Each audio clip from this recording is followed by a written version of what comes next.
Okay, so today I'm going to be showing you how to use Microsoft Outlook 2010 for Module 7 of the ECDL. The first thing you need to know is how to open Microsoft Outlook, and it's under the Microsoft Office folder.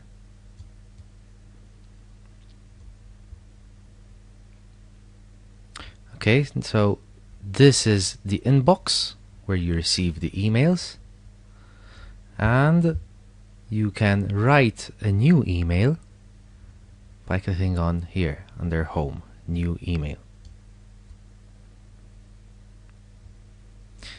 So this is the window in which you can write an email, and you can write to who the email is going to be sent, a carbon copy of emails to who you want to send, and you can even add the blind carbon copies, the BCC, by going on Options and choosing BCC, and there you can then add the BCCs. You then write the subject of the email here and the body of the email here, and then you send the email by clicking on this button. You can even add an attachment either by clicking here under Home, under Message, or by clicking here under Insert. And I'll add this attachment, for example, and the attachments will appear here. If I want to remove an attachment, then I can click on that, and I can either press Delete on my keyboard, or I can right click and remove. If I'm not finished with my email and I'm not about to send it, but I want to save it, then I can choose File, Save, and the email will be saved as a draft under the drafts. And now when I open this email, I'll find it as it was before I left it. I can even use a spell checker, just like in Word, by going on Review and Spelling and Grammar. And before sending an email, I can set if it has a high priority or a low priority. If I choose that the email has a high priority, then the receiver will have in his inbox a red exclamation mark here next to the email to signal that, the email must be opened immediately.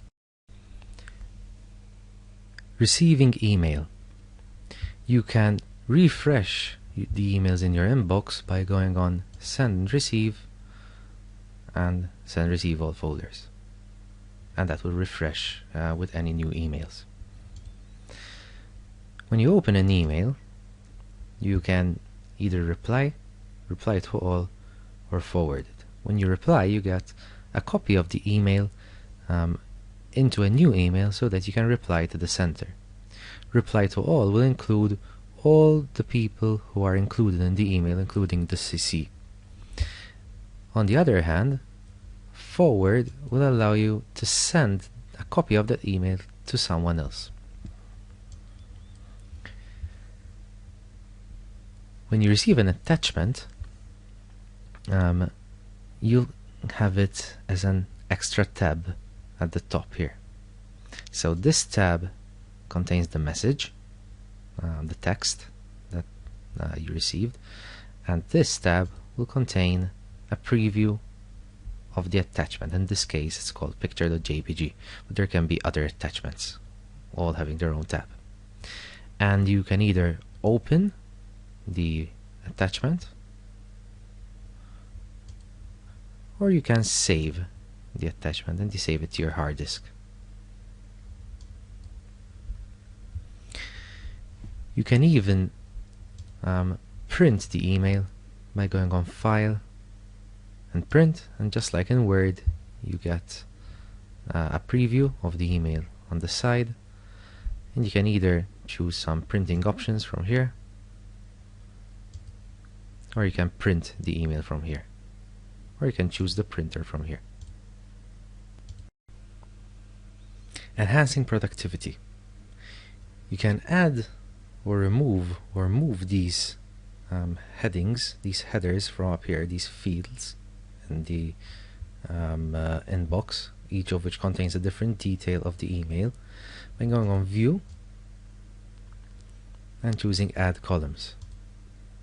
And under Add Columns you get these two lists, the columns that are already visible and the available columns that you can add to the visible columns. For example, if I want to add the CC field here, then I add it to the list of visible columns. Press OK, it's over there. If I want to remove it, then I click on Remove and I send it back into the available columns list. And it's gone. If I want to move, for example, the categories field to be before the size field, then I can move it up this list so that it's before the size field. And now the categories field would appear before the size field. See? Let me bring that back the way it was. I can move it down, and there it is. Let's say that when you reply to an email, you don't want this copy ever. You don't want to include a copy of the original email. You can switch that setting off by going on File Options, Mail, and over here you can choose what happens when you reply to a message. You can either include the original message, you can not include the original message, leave it out. You can attach the original message so that it's an attachment instead, and you can either indent it or preface it with a blue line in front, and then obviously press OK. You can flag an email as you know, having to follow it up from here, which will make a red flag light up here. For example, I want to see it again, follow it up today or tomorrow, and that will show it over there, and I can then clear that flag from there.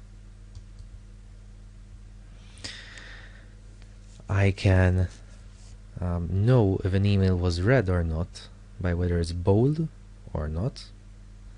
This email is bold, so I still haven't read it, but this email isn't, so I have.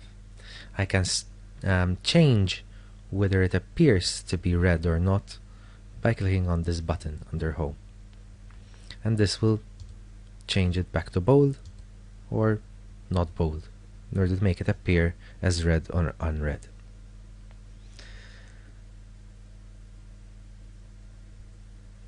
I can hide the ribbon, this thing up here, by clicking on this button, and that will hide it. And I click on it again to show it back. And I can click on this question mark in order to open the help window. And over here, I will, type what I need help with and press search. Organize. Let's say that we want to search for one of our hundreds and thousands of emails that we have in our inbox. In that case, you can click on here, which will open a new tab up here, the search tab. And I can either close that back,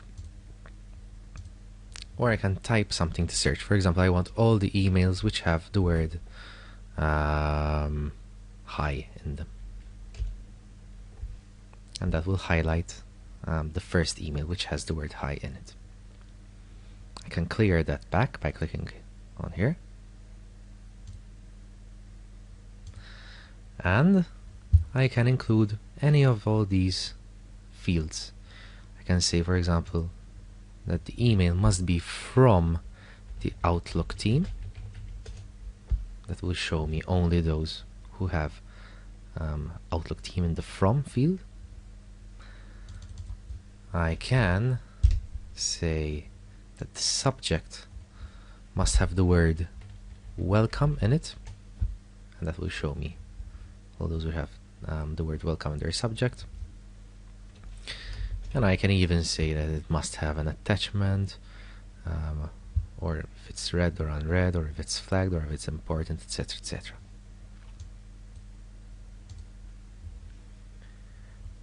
I can sort emails by either, to make them appear in a different order.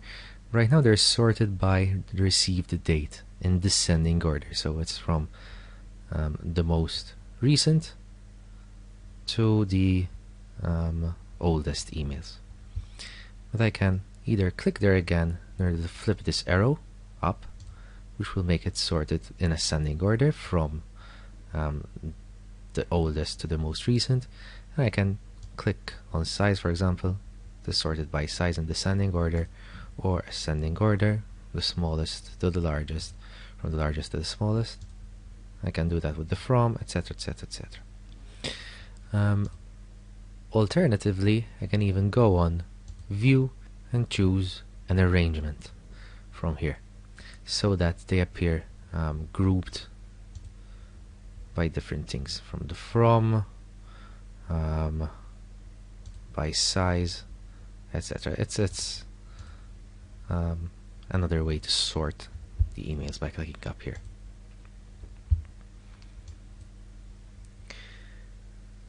I can create folders for my emails by going on folder and choosing new folder, and I can say where I want that folder to appear in. For example, I want it to be in the inbox, and I want it to be called I don't know, folder 1.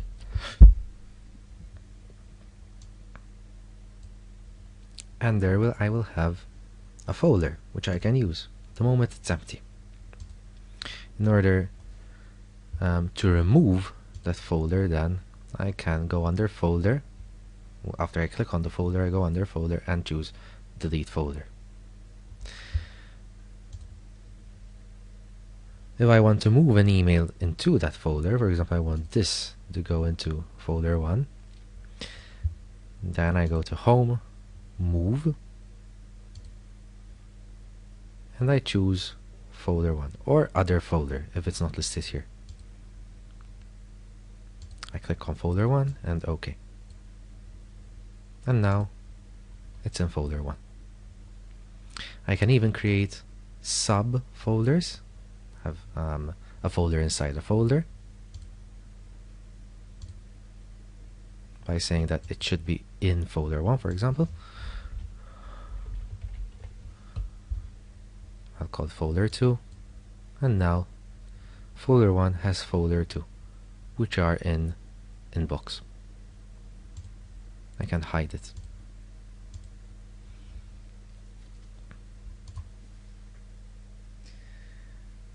I can delete an email.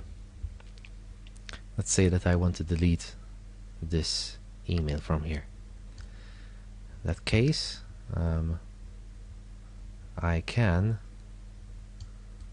go on home and click on delete, and that email will then be sent to the deleted items. It's like a recycle bin, and it's there. If I want to send it back to folder 1, then I have to move it. I move it either to the inbox or to folder 1. I'm going to send it back to the inbox. See, it's back there. If I want to empty the deleted items folder, then I go on folder after clicking on deleted items and choose empty folder, which will delete permanently my deleted emails. Address book. So an address book is this list of emails and names which you keep in order to make it looking for someone's email easier. You can find the address book under Home Address Book. At the moment, the address book is empty. We can create a new contact by going on File, New Entry, choosing New Contact. We'll get to the second one later. And giving the name, for example, John Smith.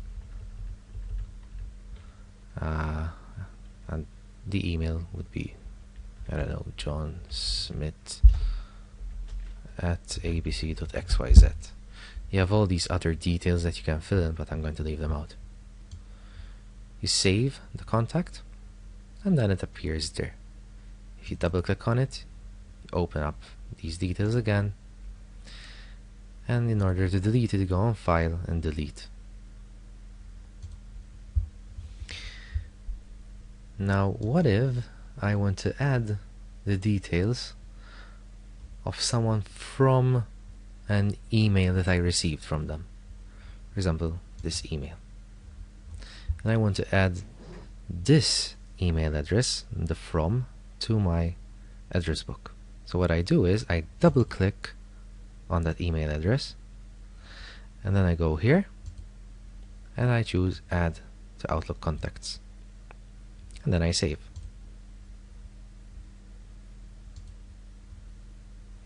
Now it's added to the address book. Now you can either create a single contact, or you can create a group for contacts. You can create this address list or distribution list or mailing list. Now a mailing list is this single name that you give to a whole group of email addresses. For example, you do it for a whole classroom of students. So you take all their emails, you put them all in a group, and then you can send an email to the whole group by just adding the group's name rather than each email individually. Now, in order to create a mailing list, a contact group, first make sure to update, refresh your inbox so that it sends the new contacts that you added to Hotmail or Gmail or whatever email you're using.